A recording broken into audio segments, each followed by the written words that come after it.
بەناوی خوای گەورە سڵاوتان لەبێت بینێرانی بەڕێز و خۆشەویست دوێنێ هەڵبژاردننی پێشوەختەی پەرلەمانی عێراق بەڕێوەچوو بەپێی ئاماری کۆمیسیۆنی باڵای سربەخۆی هەڵبژاردنەکانیش بێت ڕێژەی بەشداری لە 41 بوو و لە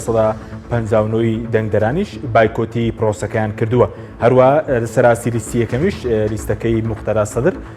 بە 73 کورسی ڕیزبەندی دووەمی کردووە. دواتریش هاوپەیمانەکەی محەممەد حەلبوسی سەرۆکی پێشووی پەرلەمانی عێراق دێت کە نزیکەی 40 کورسی بەرەسێناوە. لە بەرنامەی ئەمڕۆ قسە لەسەر هەڵبژاردننی پێشوەختەی پەرلەمانی عێراق و ئەنجامەکانی دەکەین لەگەڵ مامە. بەرزی ڕێژەی بایکۆتی هەڵبژاردنە پێشوەختەکەی عێراق لەلایەن هاوڵاتیانەوە بۆتە جێی سەرنجی میدیا و چاودێرانی نێودەوڵەتی و ناوخۆیەکان و دەوترێت دەبێ ئەم بایکۆتە بەهەند وەربگیرێت. لەو بارەیەوە ئاژانسی فرانس پرێنس نووسیوێتی ڕێژەی بایکۆتکردنی دەنگدان لە هەڵبژاردنە پێشوەختەکەی عێراقدا نزیکەی لە 59 بوو. بە پێیەوەی کۆمیسیۆنی باڵای هەڵبژاردنەکان ڕایگەاند ڕێژەی بەشداری بە پێی ئەنجامە بەراییەکان لە 41 بووە و بە پێی ئەو ئامارانەش ڕێژەی بایکۆتی ئەم هەڵبژاردنە ڕێژەی بایکۆتی هەڵبژاردنەکەی ساڵی 2010 تێپەڕاندووە. ڤیۆلا ڤۆن کرامۆن سەرۆکی چاودێرانی نێردەی یەکێتی ئەوروپا بۆ چاودێریکردنی هەڵبژاردنەکانی عێراق لە سەربەرزی ڕێژەی بایکۆتی دەنگدان وتی بەداخەوە لەم قۆناغەدا ئێمە سەرنجی کەمی بەشداریکردنمان داوە. ئەمە ئاماژەیەکی سیاسی ڕوونە و تەنیا دەتوانین هیواخوازی ئەوە بکەین کە نوخبەی سیاسی عێراق گرنگی بەم بابەتە بدەن. کرامۆن وتیشی هەمووان هیوایان لەسەر ئەم هەڵبژاردنە هەڵچنیوە تا ببێتە خاڵی وەرچەرخان لە پرۆسەی دیموکراتی لە عێراقدا.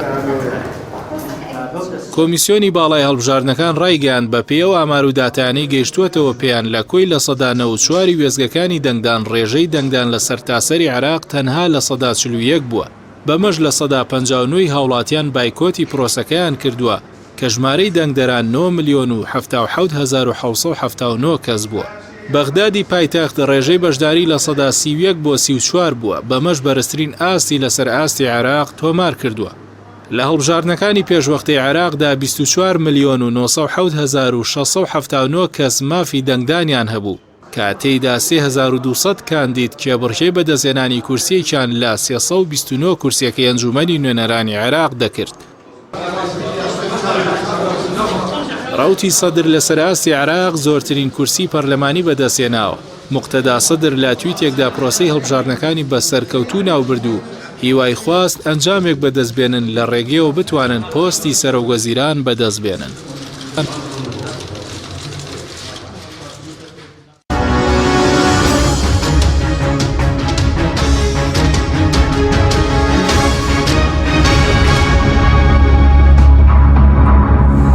جارێکتر سڵاوتان لەبێت بینەرانی بەڕێز بۆ قسەکرد لەسەرم پرسە میواندارێک لە بەڕێزان دکتۆر سعید کاکەی ئەندامی پێشووی ئەنجومەنی کۆمیسیارانی کۆمیسیۆنی هەڵبژاردنەکانی عێراق لە کەرکووکەوە هەروە لە هەولێرەوە یاسین عەزیز شارەزا لە کاروباری عێراقمان کردووە قسە لەسەر ئەنجامەکانی هەڵبژاردننی پێشوەختەی پەرلەمانی عێراق دەکەین. کاک دکتۆر سعید ئەگەر سەرتا بینە لای بەڕێزتان سوپاس بۆ ئامادەبوونتان. خوێنەوەی بەڕێزت بۆ بەرەوچوونی هەڵبژاردنەکە چیەوەکو بە حکومی کە بەڕێز شارەزاییشتان هەیە لە هەڵبژاردن چۆن لە ئادای کۆمیسیۆنیش دەڕوانن لەم پرۆسەیە؟ بەڵێ پێشەکی کاکاکرد زۆر سپاس بۆ بەڕێزان و زۆر سپاس بۆ بینەرانی کەناڵی پەیامی بەڕێز. ئەڵبەتە خوێندنەوەی من بۆ هەڵبژاردنەکانی ئەم خولە و یاخود ئەم جارە خوێندنەوەیەکی زۆر جیاوازە لەوانەی پێشتر بۆ یەکەمین جارە لە مێژووی هەڵبژاردننی عێراقدا ئاوها هەڵبژاردنەیەکی بێگەرد و پیشەیانە لەدار بکرێت واخود بەڕێوە بچێت. ئەم هەڵبژاردنە بەجیا لە هەڵبژاردنەکانی پێشتر ئەوەی سەلمان کە کۆمیسیۆنی باڵای سەربەخۆی هەڵبژاردنەکان زۆر پیشەیانە توانیوێتی پرۆسەی هەڵبژاردن دەستەبەر بوو بەراهەم بکات و توانیوێتی بە شێوەیەکی ڕێکوپێک ئاکامەکان لە کاتی خۆدا ڕاپێنێت. باشە کاگەر بێت و بڕوانینە ئاکامەکان ئەگەر بێت و بڕوانینە ئاکامەکان دەبینین جیاوازیەکی زۆری هەیە لەگەڵ ئاکامی هەڵبژاردنەکانی پێشوودا. جیاوازیەکەش لەوەدایە بۆ هەندێک لایەن شۆکی دروست کردووە بۆ هەندێک لایەنش شاگەشتایی دروست کردووە. ئەو لایەنانەی کە پشتیان لە جەماوەری خۆیان کرد، پشتیان لە دۆست و هاوپەیمانەکانی خۆیان کرد، تووشی شۆک بوون، تووشی نەهامەتی بوون، بەڵکو لە ژیانی سیاسیشدا سڕانەوە. ئەوانەشی تووشی شاگەشتکە بوونە، هیوادارم بتوانن ئەو دەستکەوتانەی کە بەدەستیان هێناوە لە ئاستی دەستکەوتەکاندا بن، بتوانن خزمەت بە هاوڵاتیان و خزمەت بە دەنگدەرانی خۆیان بکەن. چونکی ئەمە سەنگێکی مەحەکە. کاتێک کە تۆ حزب بیت و حزب دروست دەکەیت و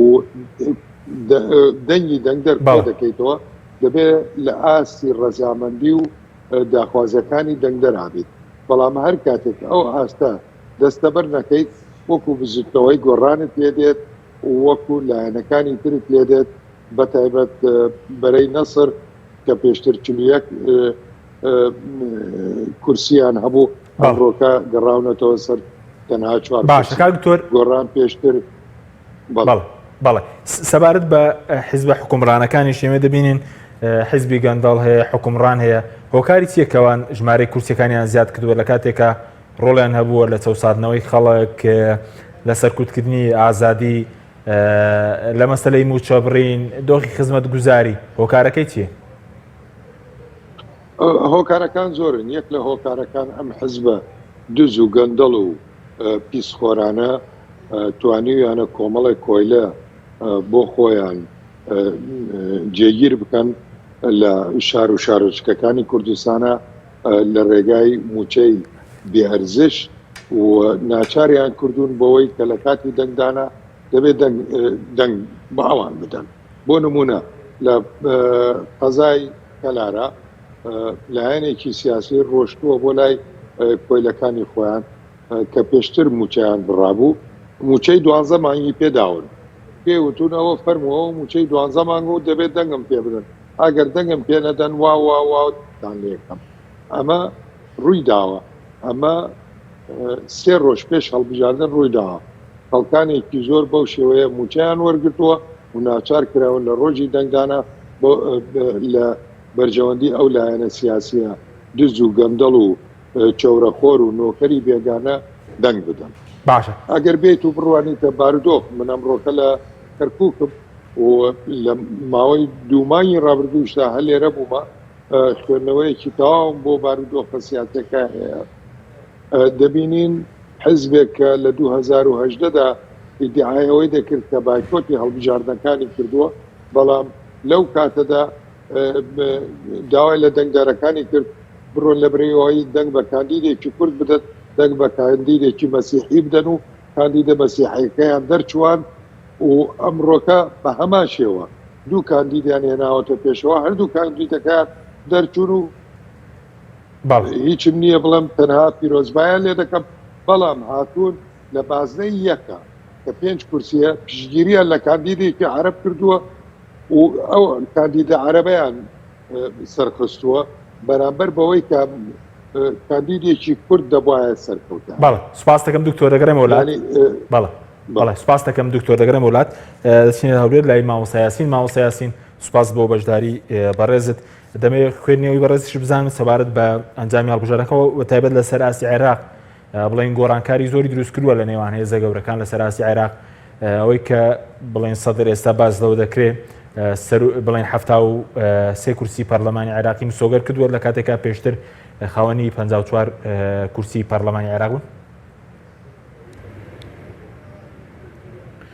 بسم الله الرحمن الرحیم. پێشەچی سڵاو لە جەنابەت لە مامۆستا سەعید و تەواوی بینەرانی کەناڵی پەیامی خۆشەویست. بێگومان ینی ئەنجامەکانی ئەو هەڵبژاردنە ئەنجامی زۆر سەرسوڕهێنەر بوو، سوپرایزی زۆر گەورەی تێدا بوو، بە تایبەتی لە لایەنە شیعەکان، لایەنە سەرچەکانی شیعی براوەی گەورەی تێدا بوو کە سەدرەکان بوون و شکست خواردنی گەورەکان تا بوو کە ئەو حیزبانەی کە با بڵێن زیاتر وەلاییان پێ دەڵێن کە سەر زیاتر بە ئێرانن، بە تایبەتیش کوتلەی فەتح کە لایەنی سیاسی باڵی سیاسی حەشدی شعبیە. دیارە ئەو ئەنجامە گەورانە، ئەو ئەنجامە سەرسوڕهێنانە کە باسم کرد کاریگەری تەواوی دەبی لەسەر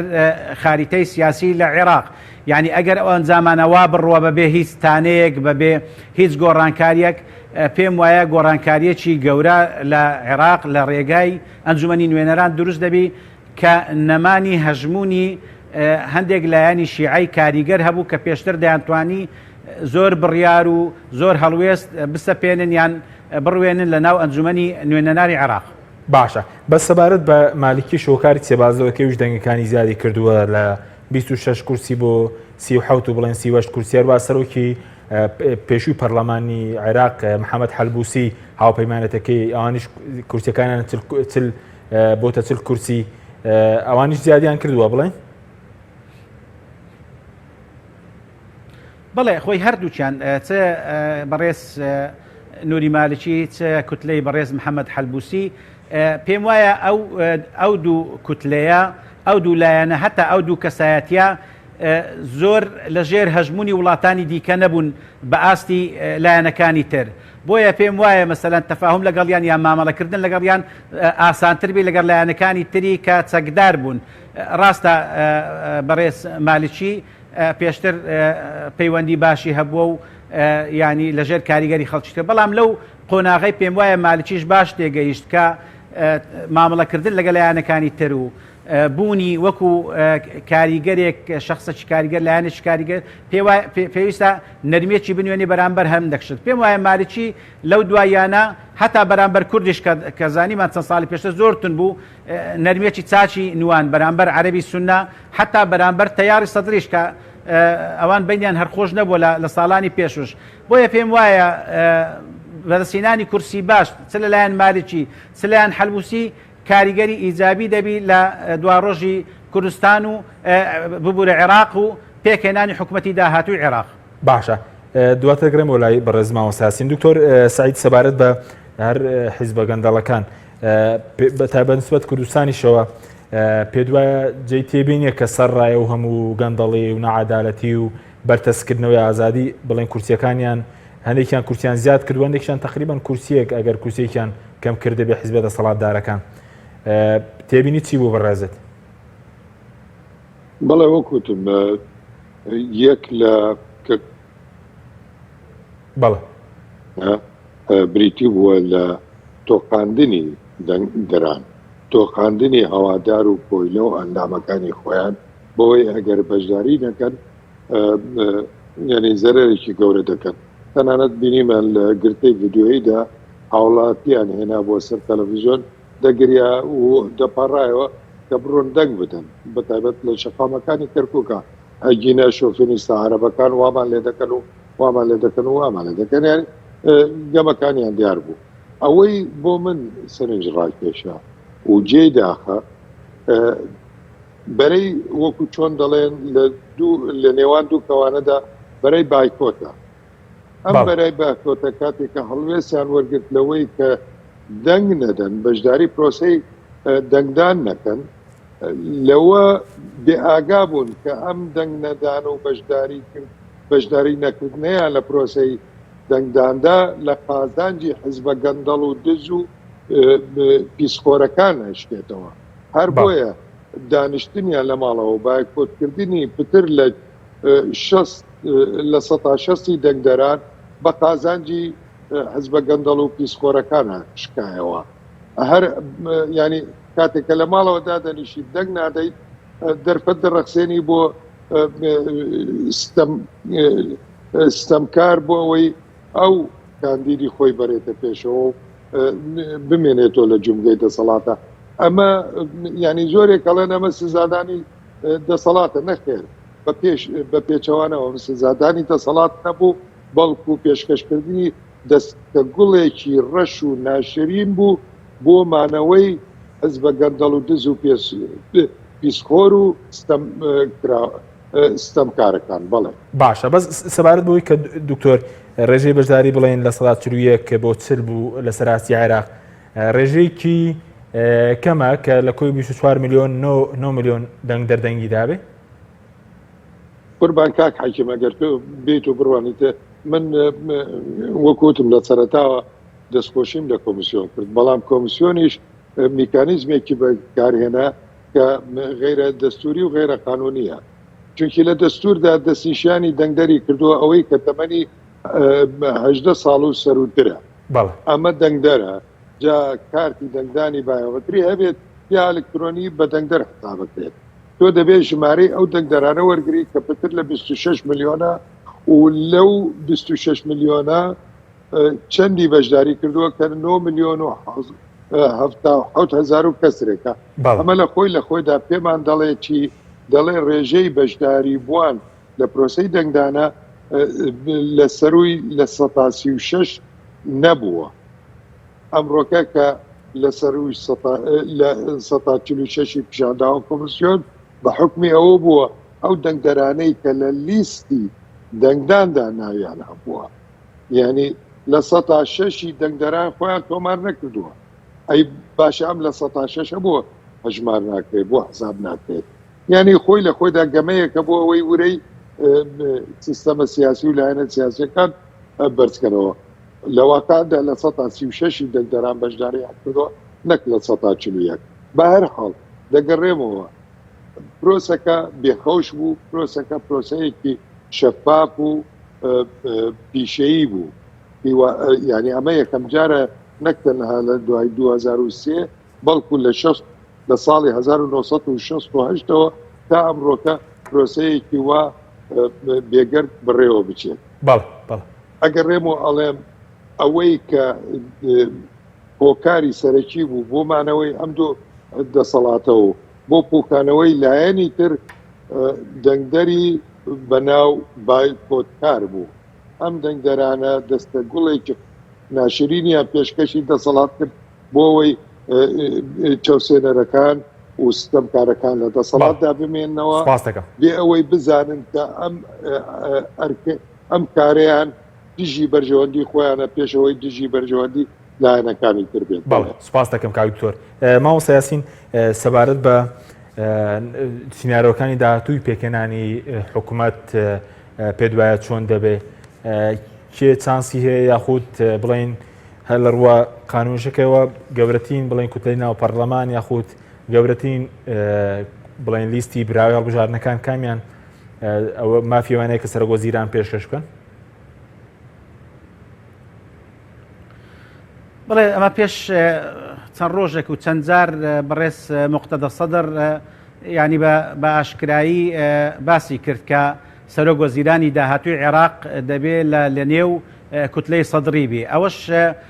گۆڕانکاریەکی گرنگە تا ئێستا زۆر جار باسی سربەخۆیان دەکرد هەروەکو لە دوو ئەزمموی ئێستای کە بەڕێز کازمی و پێشتر دکتۆر عادل عەبدولمەهدی بوو ئەوانە وەکو سربەخۆ سەرۆکایەتی حکوومەتیان کرد بەڵام ئێستا دیارە موقتەدە سەدر بەو بردنەوە گەورەیە دەیەوێ ئەوە بچەسپێنێ و بسەپێنێ کە سەرۆکوەزیرانی داهاتوو لە نێو کوتلەی سەدری دەبێت هەرچەندە ینی لەبارەی ئەوەی کە سەدر زۆر زار ڕای خۆی دەگۆڕێ یان لێدوانی خۆی دەگۆڕێ بەڵام دیارە ئەگەر کەسێکی لە نێو خودی کوتلەکەی یان حیزبەکەی یان ڕەوتەکەی نەبی دەبی زۆر نزیک بی دیارە لەو ماوانە ینی بەگوێمان کەتینە چەندین ناو دێ و دەڕوا بەڵام ئەوانەی کە زۆر نزیکن لە خۆی دوسێ کەسی ئەوەنە یەک لەوانە ئامۆزای خۆیتی کە محەممەد جعفەر سەدرا کە من پێم وایە بەپێی زانیارەکانی من ڕەتی کردەوە کە سەرۆکایەتی حکوومەتی داهاتوو بکە و یەکێکی تریش ئێستا کە ئەوەی حوسێن عەدارەیە کە زۆر نزیکە لە خۆی ئەوە یەک لەوانەی کە لەو هەڵبژاردنە دەرچوون و شانسی بەڕێز مستەفا کاظمیش دیارە هەتا ئێستا هەر بەهێزە چونکە مستەفای کاظمی یەک دوو جار لە وتارەکانی سەدر لەو یەک دوو ڕۆژەی دیتمان زۆر سوپاسی دەکا لە ئەنجامدانی هەڵبژاردن لە ئیدارەکردنی چاچی هەڵبژاردن و هەروها سەدر باش دەزانێت کە کابراایەک یان یەکێکی وەکو بەڕێز کاظمی لەلایەن خەڵکێکی زۆر لایەنی زۆری ناو عێراق بە تایبەت لەلایەن سونەکان بەشێکی چاچی سونەکان ناڵێم هەموو و بەشێکی چاچی کوردەکان ئەگەر نەڵێم هەموو کوردەکان و زۆر لە وڵاتە هەرێمیەکان و هەتا وڵاتە گەورەکانی جیهان وەکو ئەمریکا و دوایش وڵاتە عەرەبیەکان دیارە ئەو مەقبولیەتە و لێڕازیبوونی ئەو هەموو لایەن و ئەو هەموو وڵاتانە لە بەڕێز کاظمی پێم وایە شانسێکی پێدەدا هەرچەندە وەکو باسم کرد کە سەدر هێشتا زووە ئەمە بڕیار لەسەر یەکلاییکردنەوەی بڕیارە نیاییەکانی سەدر چونکە لەلایەنی شارەزابوون و متابعەکردنی لێدوانەکانی مقتەدە سەدر لۆمان بە دیارکەتیە کە جار بەجار ڕێی خۆی دەگۆڕی بەڵام هەروەکو باسمان کرد دیارە مەبەستی مقتەدە سەدر لەو جارەکە سەدریبی کە دەبی نەک هەر لایەنی حکوومەتی عێراقی ئەمە بە پێ زانیارەکانم کە سەدر دەیەوێ هەتا هەژمونی هەژمونی ئاینی هەژمونی مەرجعیەتی شیعە لە عێراق بگەڕێنێتەوە نێو خێزانەکەی خانەوادەی سەدر. بەڵێ بەس پێشبینی دەکرێت دیارە لەگەڵ کێ نیازی پێکێنانی حکوومەتی هەیە سەدریەکان؟ خۆی ینی هەتا ئێستا ینی لە پاش ئەوەی تقریبا ئەمە دوو تەحالف دوو هاوپەیمانی زۆر نزیکە و لە پێشساوە یەکەمیان کە هاوپەیمانی سەدر و پارتی دیموکراتی کوردستان و حەلبوسیە کە با بڵێن ڕەوتی تەقەدم هاوپەیمانی کەیت کەش هەیە لە بەرامبەر کە هەتا ئێستا با بڵێن ڕێکەوتنەشی وانە لە هیچ لە هاوپەیمانەتەکان جاری هەر قسەیە و باسکردنە ینی دانیشتن کرایە بەڵام نەگەیشتونە ڕێکەوتن هاوپەیمانێکی تری بەرامبەر هەیە کە مالیچیە و فەتحە و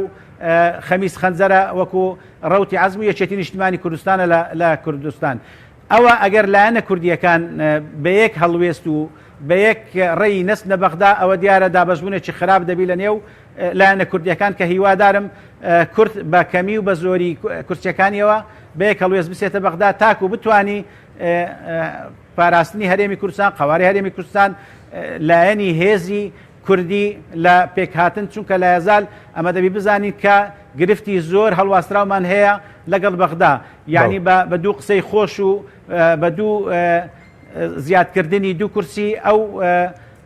ئەو گرفتە هەڵواستراوانە چارەسەر ناکرێن دەبی بەلایەنی کەم کورد بەلایەنی بەهێز بە یەک هەڵوێستی و یەکلایەنی و یەک بڕیار بچێتە بەغدا. سپاس دەکەم بەڵێ بینەرانی بەڕێز ناوبەڕێکی کورت و دەگەڕێنەوە لای دکتۆر سعید کاکەی لەگەڵ مامێنەوە.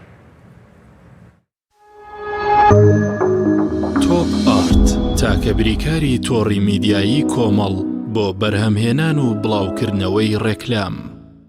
یەکێک لە خواردنەکانی سفرەی کوردی برنجی ڕووبهەنارە خواردنێکی زۆر بەچێژ و بەتامە چەندی لێ بخۆی لێی تێر ناخۆی برنجی ڕۆبەنار زۆر خۆشە خۆشترە بێت ئەگەر برنجەکەی برنجی مەحموود بێت برنجی مەحموود. کام شیر باشترینە بۆ کۆرپەکەم؟ شیری دایک باشترین و پارێزراوترین سەرچاوی خۆراکیە بۆ کۆرپەکەت بەڵام لە هەندێک باردا دایکان ناتوانن شیری خۆیان بدەن بە منداڵەکانیان بۆیە من پێشنیاری شیری کۆنفیلاک دەکەم وەکو تاکە جێگرەوەی شیری دایکان کە لەلایەن فۆنتێراوە بەرهەم دەهێنرێت کە شارەزایی زیاتر لە 50 ساڵیان هەیە لەو بوارەدا. ئایا کۆنفیلاک گونجاوە بۆ گەشەی کۆرپەکەم؟ بە دڵنیاییەوە کۆنفیلاک سەرجەم سەرچاوە گرنگەکانی خۆراکی تایە بۆ گەشەی سروشتی منداڵ و بەهێزبوونی ماسوولکە و چاو و ئێسک و گەشەکردنێکی ئاسایی مێشک. ئەتوانی نمونەیەکی تاقیب بکەینەوە؟ بێگومان ئێوە دەتوانن نمونەی شیری کۆنفیلاک تاقیب بکەنەوە و ئەنجامە سەرسوڕهێنەرەکانی ببینن. شیری کۆنفیلاک تاکە شیری جێگرەوە دوای شیری دایکان دەوڵەمەندە بە ئۆمیگا 3 ئاسن پۆلین و ڤیتامین و کانزاکان و سەرجەم سەرچاوە خۆراکی گرنگەکانی گەشەی کۆرپەلا. کۆنفیلاک یەکەم شیر دوای شیری دایک. کارگێ ئاوی سلێمانی تازەترین بەرهەمی خستە بازاڕەوە. کارگێ ئاوی سلێمانی بەهۆی کوالیتیە بەرزەکەی و ئاوە سازگەرەکەی یەکەمین کارگێ لە عێراقدا کە بەرهەمەکانی لە ئەوروپا و ئیمارات بەردەستن بۆنی کەمترین بڕی سۆدیۆم و نەبوونی نیترات لە ئاوی بەڕادی سلێمانی وای کردووە ببێتە خاوەنی حەوت بڕوانەمی گیانی و نێودەوڵەتی. ئاوی بەڕادی سلێمانی دڵنیایی زیاتر تەندروستی باشتر. کارگەی ئاوی سلێمانی. تۆپ ئارت تاکە بریکاری تۆڕی میدیایی کۆمەڵ بۆ بەرهەمهێنان و بڵاوکردنەوەی ڕێکلام.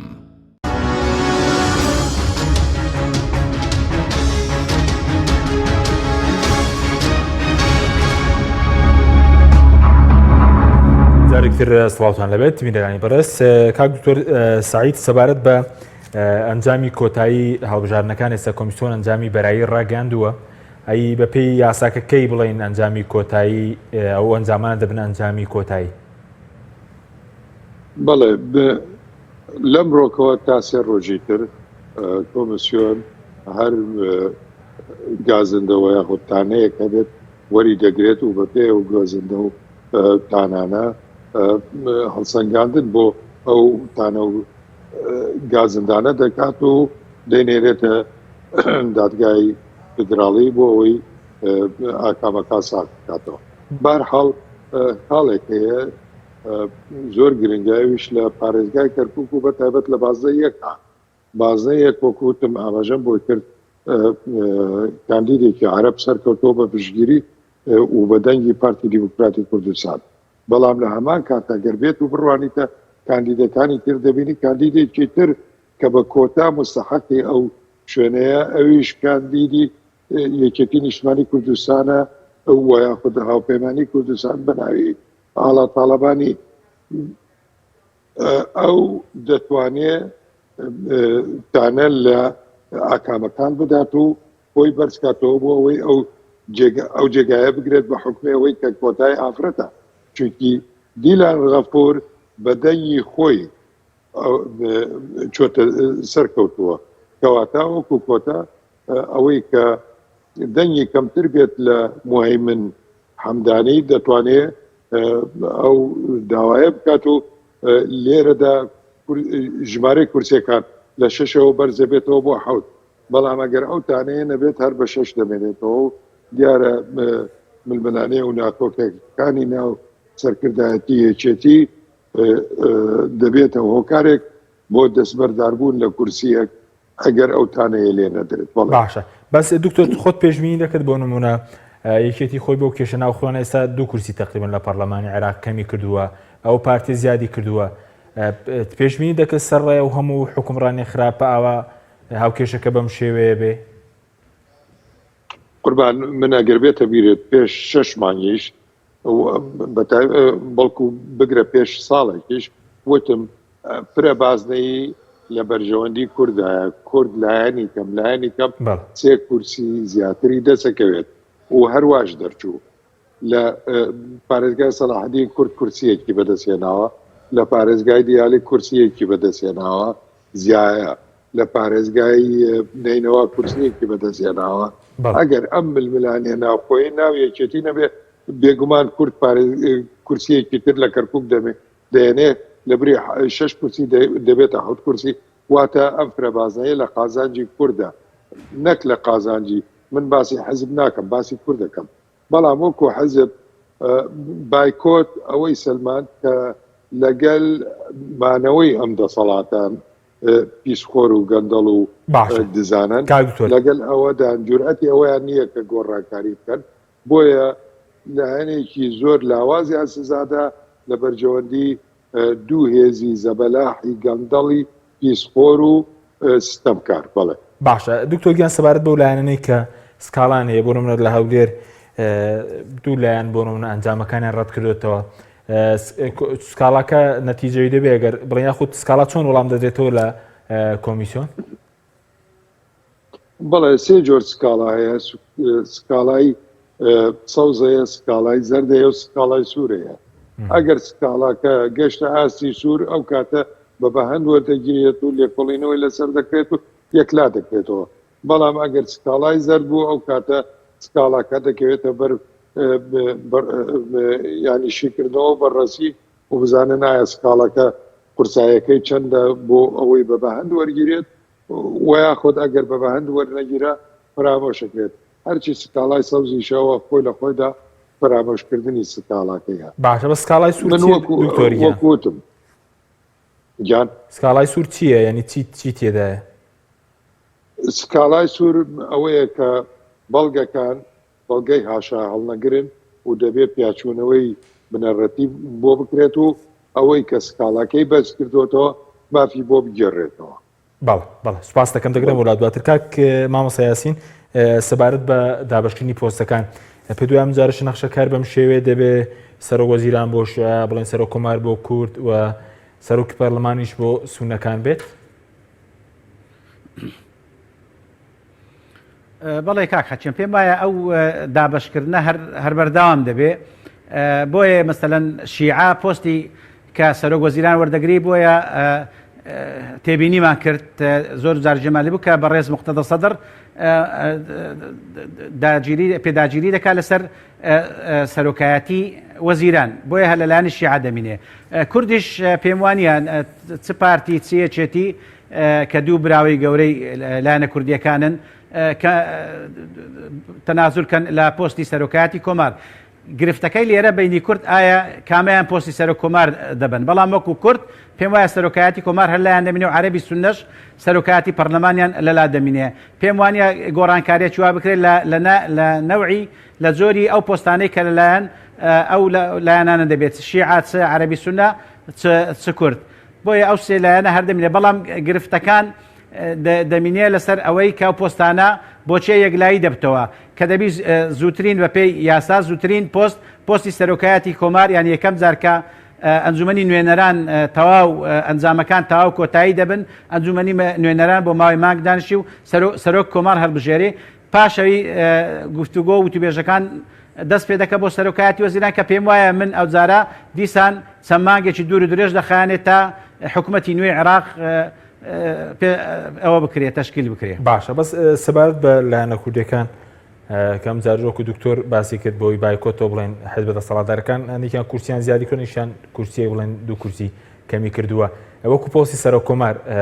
بە خوێنەوەی بەڕێزت ئەم جارە هەر بۆ یەکێتی بێ خود ئەو پارتی ئەم جارە پۆستەکە وەردەگرێت خۆی کاک حەچین پۆستی سەرۆک کۆمار پەیوەستە بە ڕێکەوتنی نێوان پارتی و یەکێتی با بڵێن ئەو ڕێکەوتنانەی لە نێوان هەرێم و پۆستەکانی هەرێم و بەغدا دەکرێت بەپێی ئەو ڕێکەوتن نامە پۆستی سەرۆک کۆمار هەردەبی لە لای یەکێتی بمینێتەوە چونکە ئەو پۆستە لە هەرێمی کوردستان سەرۆکایەتی وەزیرانە سەرۆکایەتی هەرێمە چەند وەزارەتێکی سیادیە لە بەغدا لە دەست پارتیە پۆستی سەرۆکایەتی کۆمار لە بەرامبەر ئەو پۆستانە لەلایەن یەکێتیە ئەمن پێم وایە کە بۆ کوردیش باشە لەو قۆناغا ئەو پۆستا هەرلایەن یەکێتی بمینێتەوە بە تایبەتی کەسی کاک دکتۆر بەرهەم کە دیارە حتا لایەنە شیعەکان لایەنە عەرەبە سونەکان و حتا لایەنی هەرێمی و نێودەوڵەتی و عەرەبی مەقبولیەتێکی چاچی هەیە پێم وانە ئەو پۆستە زۆر دەستکاری بکرێت چانسی هەیە سەرۆک کۆماری ئێستا بەرەم ساڵح جارێکی ببێتەوە بە سەرۆک کۆمار وەکو یەکێتی دیتمان کاک بافڵ کە گوتی تاکە کاندیدمانە کە تاکە کاندیدی یەکێتی بی و پۆستەکە کەم پێم وایە هەر لە یەکێتی دەمینێ دیارە شانسی دکتۆر بەرهەم زیاتر دەبێت لە خەڵکی تر باشە بەس ئاماژەی وەش هەیە کە پارتیش دەیەوێت پۆستەکە وەربگرێت و پێشتریش خۆ لە خولی ڕابردووش دەیویست فواد حسێن ببێ بە سەرۆک کۆمار لایەنە شیعەکان کاک حەچیم لایەنە شیعەکان بۆ سەرۆکایەتی کۆمار کەسایەتێکی زۆر بەهێزی و دیاریان دەوێ یعنی ئەگەر بێت و پارتی دیموکراتی کوردستان کەسی یەکەمی یان کەسی دووەمی خۆی بربژێرکە ئەوە پێدەچی کە لایەنەکانی تر لایەنە شیعەکان بە تایبەتی و بە تایبەتتر مقتەدە سەدر پێ ڕازی بکرێ بەڵام وەکو گوتم پۆستی سەرۆک کۆمار تەنیا پۆستێک نییە لە بەغدا قسەی لەسەر بکرێ پۆستەکە پەیوەستە بە ڕێکەوتنی پارتی و یەکێتی لە دابشکردنی پۆستەکان لە نێوان هەولێر و بەغدا بۆیە پێم وانێ بە ئاسانی پارتی ئەو پۆستەی بەدەست بێنی بەڵ سوپاس دەکەم کاک دکتۆر سەبارەت بە مەسەلەی بڵین کۆمیسیۆن و ئەو بڵین هەندێک خەلەل هەبوو لە ئامێرەکان ئێستا کە دەنگدانی بەرایی ڕاگەندراوە هیچ مەترسێک لەسەر دەنگدانی کۆتایی هەیە بڵین گۆڕانکاری تیا بکرێ یاخود دەستکاری بکرێ بە پێچەوەنەوە ئەو خەلەلانەی کە ڕوویاندا وەکو کە کۆمیسیۆن ڕوونی کردەوە خەلەلی هونەری بوون بە هۆکاری بەشەری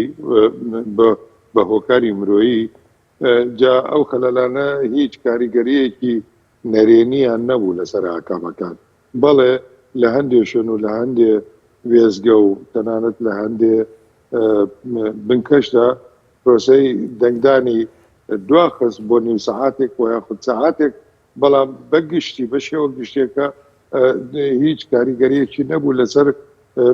ڕێژەی بەشداربووان لە هەڵبژاردنەکاندا چونکی بینیمان زۆرێک لە بازنەکان و وێزگەکان چۆڵ بوون یعنی بەتایبەت لە کاتی نێوەڕۆدا هەرچی کێشەی خراپبوونی ئامێرەکان ڕێژەی هەرە زۆریان سەر لە بەیانی بوو ئەوش بە هۆکاری نەزانینی چۆنێتی بەکارهێنانی ئامێرەکان وەکوتم خراپبوونی ئامێرەکان لە ژێر لە 105 چاوەڕوان کراو بوو و کۆمیسیۆنیش خۆشبەختانە توانی لە ڕێگای کادرە هونەریەکانیەوە ئەو کێشانە چارەسەر بکات کە نەبوونە هۆکاری گۆڕانکاری بەرچاو ناڵم سەرەکی بەڵکۆڵم بەرچاو لە ئاکامەکانە بڵێ باشە سەبارەت بە کەمی ڕێژەی بەشداری وکار چێ بۆ نمونە 2005 بازدۆکی ڕێژەی بەشداری هاوڵاتیان 79 بووە 2010 بۆ 64 دابەزیوە 2010 بۆتە 44 2021 بۆتە 41 هۆکارەکەی چیە کە بڵێن هەر خولە و بەشداریەکە کەمتر دەبێت یاخود ئەگەر بەشداری هەر کەمتریش بێ شەریعەتی هەڵبژاردنەکەی کێشێکی بۆ دروست نابێ؟ بەڵێ من پێشێکی داوای لە بردنەکە بکاو کۆکەم کردن نەک تووشی تەنگەرە پرسیوە شتانە بوومە بەڵام ئەگەر بێت و بڕوانیتە ئەو پشتەیە کە جەنابەت باست کرد ئەمە خۆی لە خۆیدا ڕێکدانەوەیە بۆ ناڕەزایی جەماوەر بەگشتی خەڵکانی عێراقی لە شێوازی ئیدارەدانی ئەم دەوڵەتە لە شێوازی حکومڕانی دەوڵەت لە گەشەکردنی پیسخۆری و گەندەڵی و دزی و ساختەکاری کاتێکە دەنگدەر ناومێت دەبێ لە سیستەمە سیاسەکە ناچارە بەشداری پرۆسی هەڵبژاردن نەکات پشتگیری لە پرۆسی هەڵبژاردن نەکات ئەمە لە لایەکی تریشەوە چاندنی ڕوحەتی ناومێدی لە ڕێگای میدیای زەبەلاحەوە بە تایبەت میدیای ئەو لایەنە سیاسیە گەندەڵ و پیسخۆرانەوە لە ناخی دەنگدەر و هاوڵاتیدا وا لە دەنگدەر و هاوڵاتیدا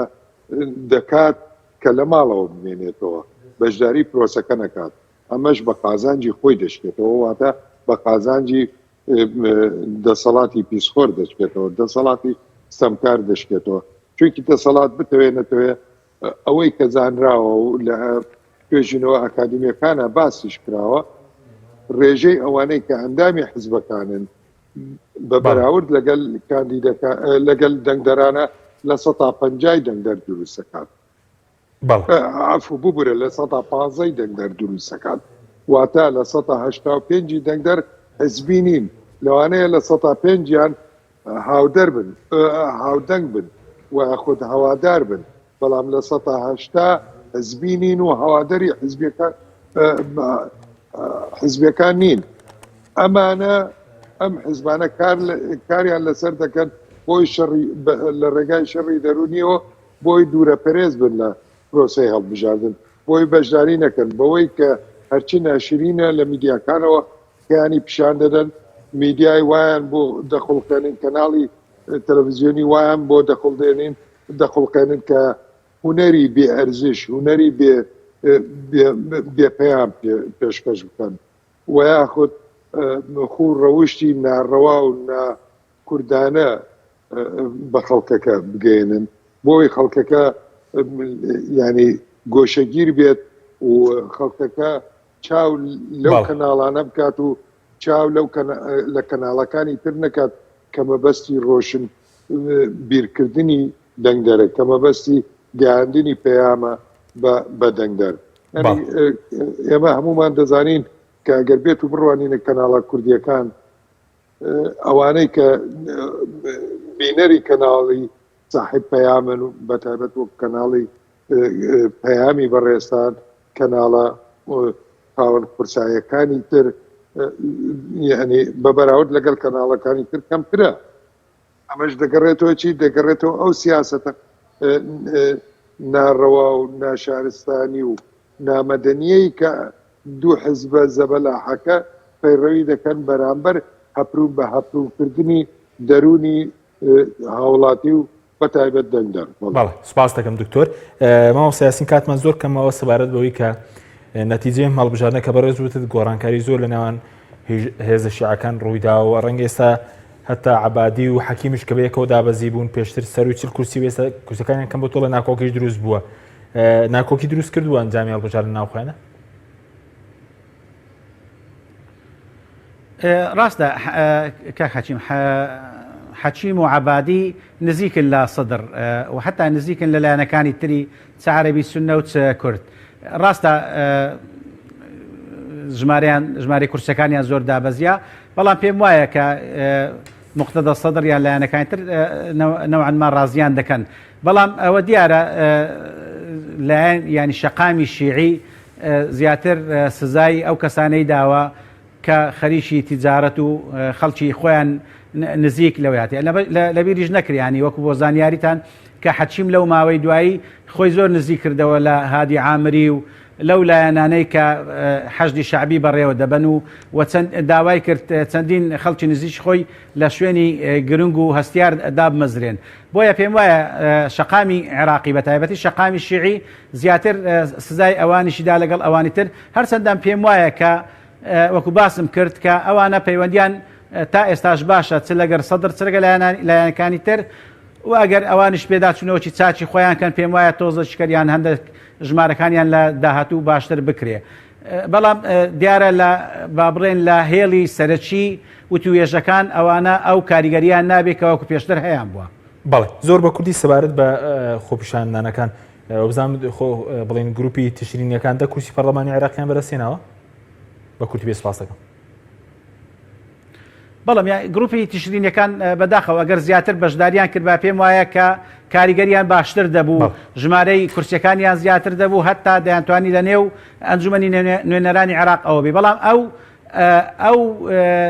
جۆرە بەڕێوەبردنەی ئەو جارەی هەڵبژاردنەکان پێم وایە زیاتر هانیان دەدا کە لە داهاتوو زیاتر کاریگەتر و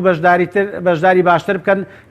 لە داهاتوو کاریگەریان زیاتر بێت ناو ئەنجومەنی بتوانن کورسی زیاتر بێنن کورسیەکانیان زیاتر بەڕاستی لە هەندێک پارێزگای وەکو مەثەلەن زیقار و ئەوانە هاتووە لە زۆر ئەوەکان لە بەغدا ئەوانە بەشداریان زۆر نەکردیان بەڵام پێم وایە کە ئەو وەکو باسم کرد ئەو جۆرە ئیدارەکردنەی هەڵبژاردننی ئەو جارە هانیان دەدات لە بۆ جارشتر باشتر بەشداری بکەن سپاس دەکەم زۆر سپاس بۆ بەڕێز یاسین عەزیز شارەزای کاروباری عێراق لە هەورێر و هەروە دکتۆر سعید کاکەی ئەندامی پێشووی ئەنجومەنی کۆمیسیارانی کۆمیسیۆن هەڵبژاردنەکانی عێراق کە لە کەرکووکەوە لەگەڵ ماوەی سوپاس بۆ بینێرانمەرە سوپاس بۆ هاوکارانم خواتان لەگەڵ